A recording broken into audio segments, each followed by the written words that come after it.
Evening বন্ধুরা, কেমন আছো সবাই? আশা করি সবাই খুব ভালো আছো। আমিও ভালো আছি। আমার এক আকাশ স্বপ্ন চ্যানেলে তোমাদেরকে অনেক স্বাগত আর ভালোবাসা জানিয়ে আজকের ভিডিওটা শুরু করছি। আজকে হলো বুধবার আর আজকে হলো 16ই জুলাই। এই 16ই জুলাই দিনটা আমার কাছে খুব স্পেশাল। তো কী কারণে স্পেশাল সবটাই তোমাদেরকে বলবো, তার জন্য পুরো ভিডিওটা দেখতে থাকো। তো এই যে দেখতেই পাচ্ছ যে আমি রেডি হয়ে গেছি, আর ওইদিকে রনকে দেখো শেষ মুহূর্তে ওর মনে পড়েছে যে দাড়ি কাটতে হবে, তার জন্য এখন দাড়ি কাটছে। আর এইদিকে আমি এই শাড়িটা পরেছি। এই শাড়িটা না আমাকে আমার মা এক বছর পুজোতে দিয়েছিল। তো এই শাড়িটাই আজকে পরলাম। কেমন লাগছে অবশ্যই কিন্তু কমেন্ট করে জানিও। তো এখন আমরা তিনজনে মিলে রেডি হয়ে যাচ্ছি হচ্ছে গিয়ে আমার দিদির বাড়িতে। আর আজকের দিনটা স্পেশাল এই কারণেই, কারণ আজকের দিনে আমি প্রথম মাসি হয়েছিলাম। তো মাসি হওয়ার আনন্দটা কিন্তু একটা আলাদাই, তাই না বলো? তো আজকে হচ্ছে গিয়ে আমার দিদির ছেলের জন্মদিন। দেখতে দেখতে প্রায় 11টা বছর কেটে গেল। সেই ছোট্ট আমার ছেলেটা কত বড় হয়ে যাচ্ছে দিন দিন, দেখতে পাচ্ছি। তো এই যে দিদির বাড়িতে চলে এসেছি, আর এসে দেখছি আমার দিদি রেডি হচ্ছে। আর আমার দিদিকে জানো তো আমার থেকে বেশি দেখতে সুন্দর, কিন্তু এখন ও নিজেকে মানে সংসারের চাপে নিজেকে আর মেনটেন করে না বলে তার জন্য একটু অন্যরকম লাগে, কিন্তু সাজলে পরে আমার থেকে ওকেই বেশি সুন্দর লাগে। তো যাই হোক, এইদিকে দেখো আমার মা বাবা দুজনেই সকালবেলা চলে এসেছে। আমাকেও বলেছিল, কিন্তু আমি সংসারের কাজ, তারপরে ইউটিউবে ভিডিও পোস্ট এই সব করে না আর সকালবেলা আসা হয়নি। তাই এখন রনুর সাথে একেবারে আসলাম। টিশান আমাকে ফোন করেছিল যে মিমি তাড়াতাড়ি করে আসো, বেলুনগুলো ফোলাতে হবে, লাগাতে হবে।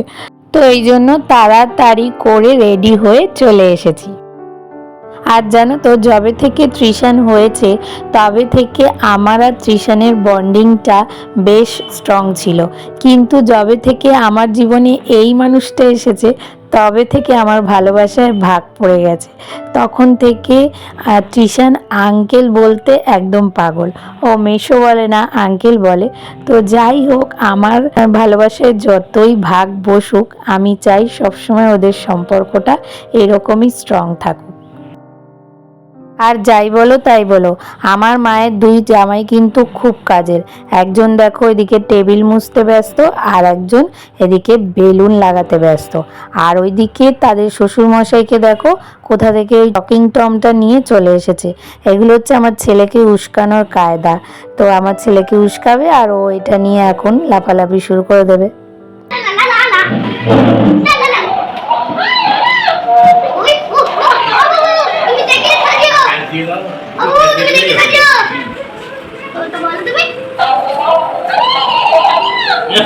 একটু লেটে শুনছো, একটু টাইলসে লেগে মনে হচ্ছে, টাইলসে লেগে হচ্ছে, না না টাইলসে লেগে হচ্ছে।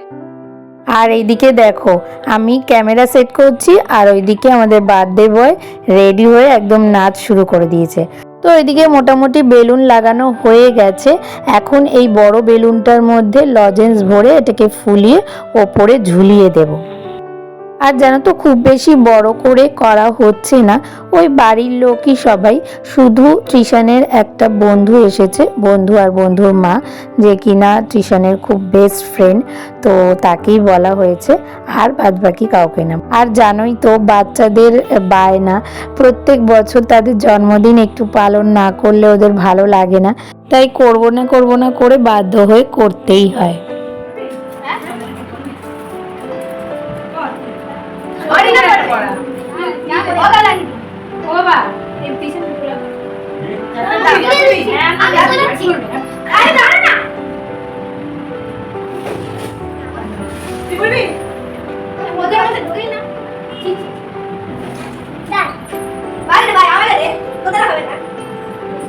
আর তারপরে ভাবলাম যে বেলুনটা ফুলিয়ে ওপরে টাঙিয়ে দিই, কিন্তু উঠে দেখলাম যে অত দূর আমার হাত যাবে না, মানে আমি অতটাও লম্বা হইনি। নিজেকে মনে করছিলাম লম্বা হয়েছি, কিন্তু অতটা আমি লম্বা হইনি। তো সেই জন্য অনেক চেষ্টা করে একে ওকে বলেও তা সবাই বললে এখন লাগাতে হবে না, পাখার হাওয়াতে ফেটে যেতে পারে। তো সেই জন্যই আর কি আর লাগালাম না, নেমে পড়লাম। তো এই যে সবাই চলে এসেছে, এবার শুরু হবে আশীর্বাদ পর্ব। আসলে দুপুরবেলা না আমার দিদি ওকে এমনি 5 রকম ভাজা দিয়ে খেতে দিয়েছিল, সেরকম কেউ ছিল না বাড়িতে।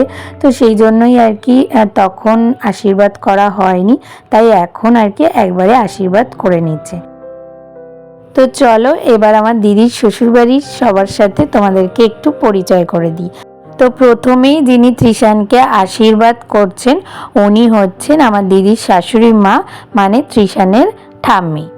আর তারপরে এখন আশীর্বাদ হচ্ছে গিয়ে আমার মা। আর এদিকে সবাই আশীর্বাদ করার সময় তৃষানকে পায়েস খাওয়ানোর সাথে সাথে ওখানে যেসব বাচ্চারা সবাই দাঁড়িয়ে রয়েছে, মানে তৃষানেরই দাদা দিদি ওরা, তো ওদেরকেও পায়েস খাওয়াচ্ছে। তো সেইটা দেখে রিশান বলছে কি যে কার জন্মদিন আর কাদের খাওয়াচ্ছে, সমস্ত পাকা পাকা কথা, জানো তো। তো যাই হোক, এখন যিনি আশীর্বাদ করছেন উনি হচ্ছেন তৃষানের বড় জেঠি, আর ইনি হচ্ছেন মেজো জেঠি। আর আমার দিদিরা হচ্ছে 3 যা, তো বড়, মেজো আর আমার দিদি হচ্ছে সবার ছোট।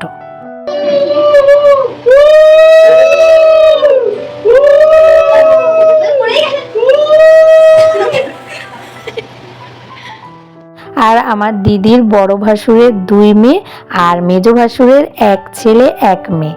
আর ওরা সবাই জানো তো একই বাড়িতে থাকে, বড় যা আর মেজো যা নিচে থাকে আর আমার দিদি ওপরে থাকে। আর এই যে এবার হচ্ছে সব অপেক্ষার অবসান ঘটলো। তো জন্মদিনের মেন জিনিস যেটা হলো কেক, সেটা একদম চলে এসেছে। আর এই যে দেখো কেকটা তৃষানেরই পছন্দে বানানো। তো কেমন হয়েছে কেকটা অবশ্যই কিন্তু তোমরা কমেন্ট করে জানিও।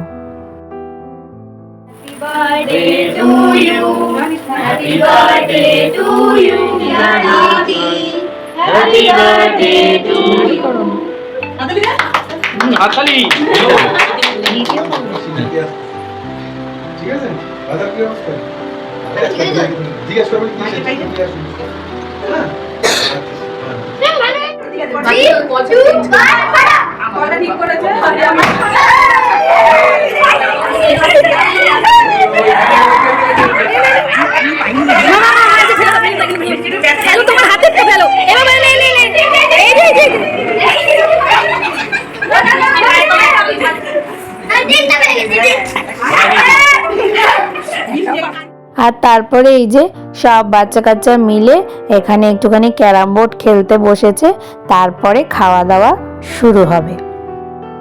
আর এবার খাওয়া দাওয়া স্টার্ট হয়ে গেছে। প্রথম ব্যাচে তৃষানের বন্ধু আর বন্ধুর মা বসেছিল। ওরা যেহেতু অনেকটা দূর থেকে এসেছে, তো বাড়িতে যেতে হবে, তাই ওরা দুজনে তাড়াতাড়ি করে আগে খেয়ে নিয়েছে। তারপরে এই যে এখন সব বাচ্চারা মিলে বসেছে। বাচ্চারা খাওয়া দাওয়া হলে তারপরে বড়রা বসবে। আর আজকের মেনুতে কি কি ছিল সেটা তো তোমাদেরকে বলাই হয়নি। আজকের মেনুতে ছিল ফিশ ফিঙ্গার, বিরিয়ানি, চাটনি, পায়েস আর মিষ্টি। চাটনি আর পায়েসটা আমার দিদি করেছিল, তবে বিরিয়ানি আর ফিশ ফিঙ্গারটা দোকান থেকে অর্ডার করে নিয়ে আসা হয়েছিল। আর ওইদিকে তো দেখতেই পারলে দিদিভাইয়ের শাশুড়ি, যা ভাসুরা সবাই খেয়ে দিয়ে চলে গেছে। এবার আমরা খেতে বসেছি, তবে অনেকটা রাত হয়ে গেছে জানো তো, প্রায় 11:30 মতো বাজে এখন। আমাদেরকে আবার খেয়ে দিয়ে বাড়ি যেতে হবে। আর তৃষান জানো তো আমাদেরকে অনেকবার থাকার কথা বলেছিল, কিন্তু রিশানের স্কুল আছে, তাই আমাদেরকে বাড়ি যেতেই হবে। তার জন্য আমাদের সামনেই ও গিফট খুলে ফেলেছে, মানে আমাদেরকে দেখাবে, এটাই ওর ইচ্ছা। তো এই যে ক্রিকেট গেমটা দেখছো এটা, আর এই বাস্কেটবলের এটা, আর তার সাথে 2টো বল, এগুলো হচ্ছে গিয়ে আমরা ওকে দিয়েছি। আর তার সাথে আরও অন্যান্য অনেক গিফট পেয়েছে। তো সেগুলোই দেখতে দেখতে আজকের ভিডিওটা এখানেই শেষ করছি। তাহলে আজকের ভিডিওটা তোমাদের কেমন লাগলো? ভালো লাগলে একটা লাইক, কমেন্ট, শেয়ার আর সাবস্ক্রাইব করে পাশে থেকো, আর নোটিফিকেশন বেলটাকে অবশ্যই অন করে অল করে দিও। তাহলে দেখা হবে নতুন একটা ভিডিওর সাথে। ততক্ষণের জন্য তোমরা সবাই খুব ভালো থেকো, সুস্থ থেকো আর অনেক অনেক স্বপ্ন দেখতে থাকো।